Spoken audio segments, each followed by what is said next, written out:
আসসালামু আলাইকুম। আমি পরোটা ভাজবো। পরোটা আমি একটা ভেজে নিলাম।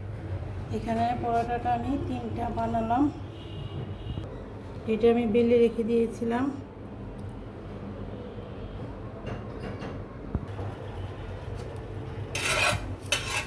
পরোটাটা আমি অল্প জলে ভাজবো।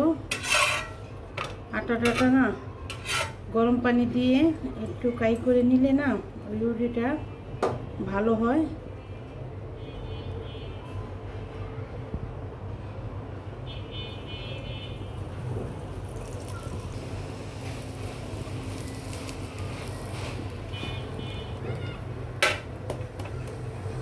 পরোটাটা অনেক সফট, একদম নরম হবে।